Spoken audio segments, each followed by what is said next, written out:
जय माता दी। जय माता दी। तो दोस्त, ये मंदिर की स्थापना कैसे हुई थी ये हम आपको बताते हैं।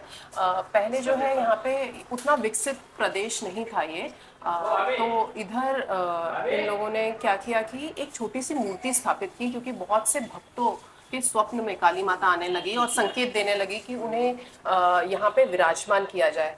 तो थोड़े से लोगों ने यहाँ पे एक चबूतरा बनाया। चबूतरा ऑलरेडी है जो कि हमने आपको दिखाया, एक पेड़ था, तो एक मूर्ति स्थापित की और वहाँ पे दिया बाती करने लगे। धीरे धीरे उनकी मनोकामनाएं भी पूरी होने लगी। तो ऐसे जब भक्तों का विश्वास दृढ़ हुआ तो यहाँ पे एक छोटा सा मंदिर बनाया गया।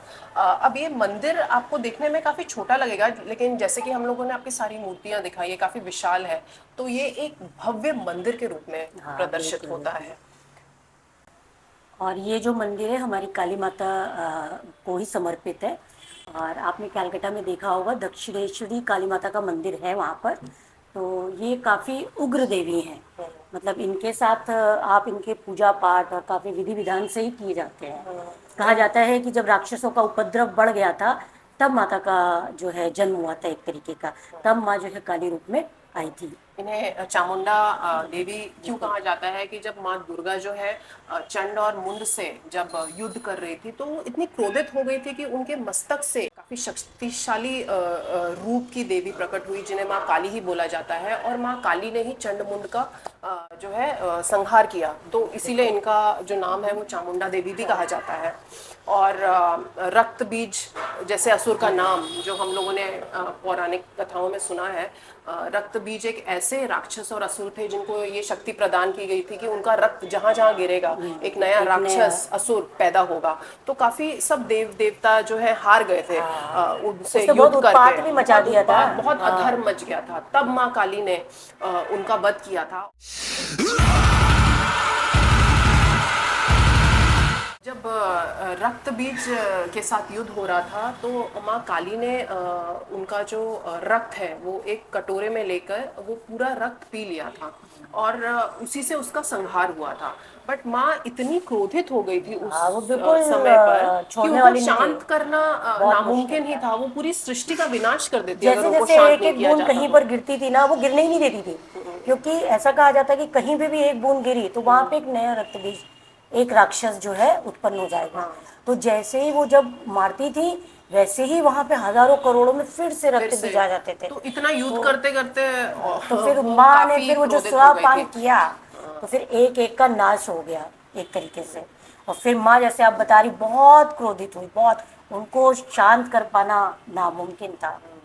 और उसके बाद भगवान शिव को आना पड़ा उनको रोकने के लिए। तो भगवान शिव यहाँ पे आप देख सकते हैं लेटे हुए हैं और माँ काली ने जैसे ही उनके ऊपर पैर रखा तो उनको एहसास हुआ कि वो काफी क्रोधित हो गई। उसी टाइम एक क्षण में वो शांत हो गई।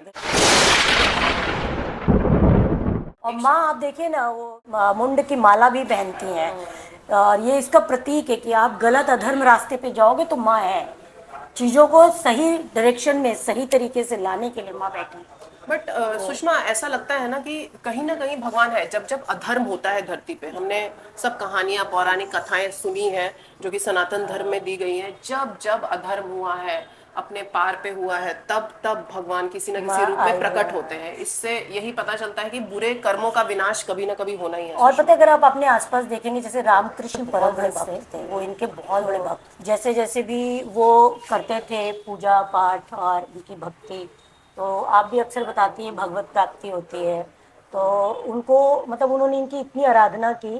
कलकत्ता में इनका काफ़ी बड़ा मंदिर भी है और कहा जाता है कि माँ ने उनको आकर के दर्शन भी दिए और उस दर्शन के बाद जो है उनका पूरा जीवन ही बदल गया। मतलब वो पूरे माँ के अधीन हो गए कि बस माँ ही है मेरी जो कुछ है। और माँ को आपने दिल से पुकारा, मन से पुकारा तो माँ दौड़ी चली आई। माँ ऐसी ही होती है। हमारे भी बच्चे हैं, हम जानते हैं कि बच्चों का भाव माँ जो है समझ जाती है। इसीलिए जहाँ वैष्णो देवी का इतना जो स्वरूप, इतना भव्य स्वरूप है, वहाँ पे लोग जब जाते हैं तो कहा जाता है बहुत सारे भक्तों की मनोकामनाएं पूरी हो जाती हैं।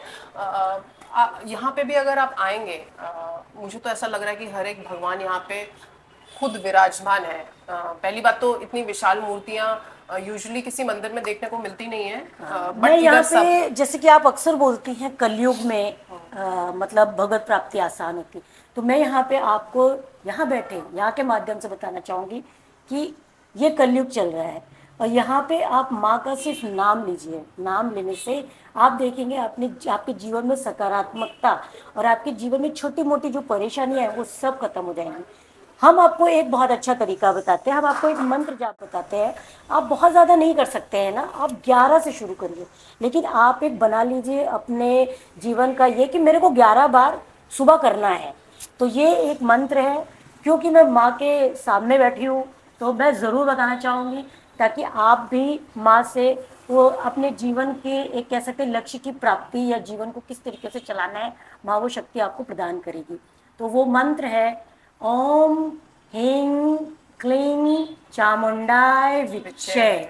आप इसका जाप करिए, जब करेंगे तब जानेंगे माँ कैसे आपके छोटे मोटे चीज़ों को मतलब आपको लगेगा ही नहीं, आप सिर्फ एक बार माँ बुलाइए, वो दौड़ करके आएंगी और आपके जीवन का एक आधार बना करके आपके जीवन में जो आप जैसे ही कदम बढ़ाएंगे ना वो आपका जीवन काफ़ी आसान कर देंगे। तो हम चाहते हैं आप इस मंत्र का जाप अवश्य करें। शिका ज़्यादा नहीं कर सकते हैं ना, तो मतलब थोड़े से स्टार्ट 11 से शुरू कर दीजिए। लेकिन रोज एक नियम बना लीजिए कि रोज अगर आप 11 बार, तो वो अंदर एक ऊर्जा अपने आप आ जाती है कि अब मुझे ज्यादा करना है, क्योंकि भगवान ही हमें वो कृपा प्रदान करते हैं। ऐसे तो कृपा होती नहीं है, लेकिन जब भगवान कृपा प्रदान करते हैं तभी जो है ये सब माध्यम जो है हम लोग को मिलते हैं। मंत्र, सत्संग, इन सब लोग की संगत, सत्संग का संगत, ये सब मिलता है। हमारे भी हमें भी क्या है, भगवान ने एक तरीके का माध्यम बनाया है ना कि हम लोगों तक पहुँचे। तो आप लोग भी इस मंत्र का जाप कीजिए और कहीं ना कहीं काली माता का जो रूप है वो काफ़ी भयंकर है, बट वो जो भयंकर रूप है वो सिर्फ अधर्मियों के लिए है। वो एक जो विनाश करती हैं वो सिर्फ अधर्म लोग, बुरे कर्म। तो इसलिए हमें अपने जीवन में कभी भी बुरे कर्म, दूसरों के साथ दुर्व्यवहार, ये सब नहीं करना चाहिए। अपने धर्म के मार्ग पर चलते चलते, भगवान का नाम जप करते करते कब भगवत प्राप्ति हो जाए पता भी नहीं चलेगा। पता भी नहीं चलेगा। यकीन मानिए, सिर्फ नाम जप करिए, माँ का नाम लीजिए। मैं शिखा, मैं सुषमा। देखते रहिए हम लोग का चैनल और हम ऐसे ही मंदिर दर्शन आप लोग के लिए लाते रहें। और आप आइए यहाँ पर दर्शन करिए। जय माता दी। जय माँ काली।